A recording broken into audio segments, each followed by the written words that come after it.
He doesn't have any scholarship, but can he fund his studies in the US?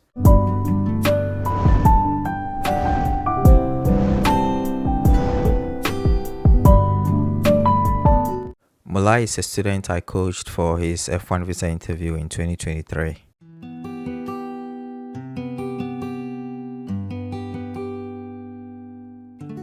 So he exchanged greetings with the visa officer and passed the I-20 and passport following a request for them by the visa officer. His first question, where are you working and what is your position? Morlai responded, I am working for the US President Malaria Initiative as an entomologist and data technician. Now, the fact that he was working at the time of the interview is very helpful. Obviously, working for a US organization also helps. If you are not working at the time of the interview, then you probably don't need another degree. I have told you already that having a job is like your ties to your home country. And after your studies, it shows that you have something to return to. The second question was, what are your plans after your studies? So Morlai replied, after completing my degree in data science from Bay Atlantic University, I intend to come back to my country and continue working for the US President Malaria Initiative as a data analyst and also develop models that will show the spatial distributions of mosquitoes and predictions of malaria cases in Sierra Leone that will help the organization to know when and which malaria control interventions are needed. This is a strong answer because it clearly indicates Morlai's intent to return to his home country.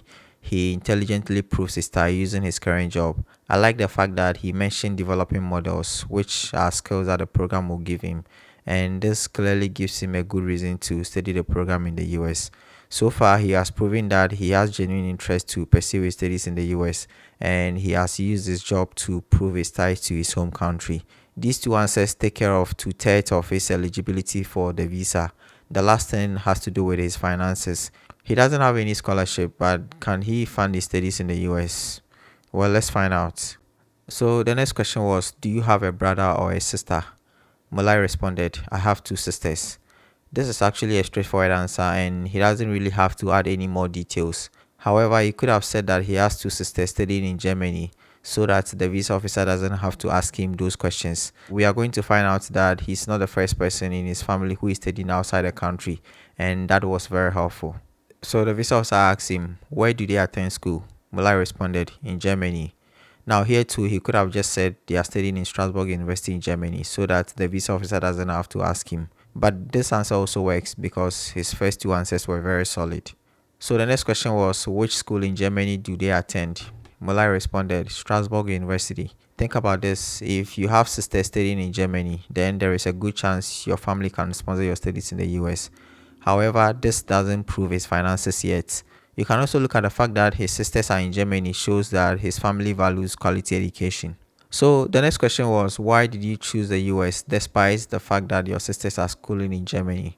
So Morlai responded, from my research, I found out that the US is the #1 country in the world that provides the best education, and also degrees from the US are well respected and recognized all over the world.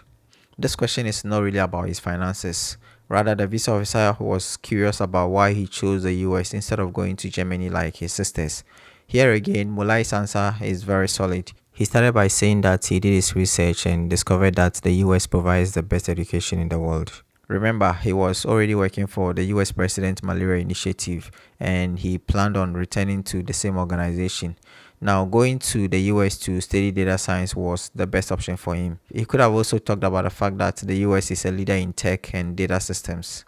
So the visa officer asked again, who is your sponsor? Morlai responded, my father. Here, the visa officer goes back to finding out if he has a credible sponsor. His dad sponsoring him makes a lot of sense. Being sponsored by your parents is like having a full scholarship.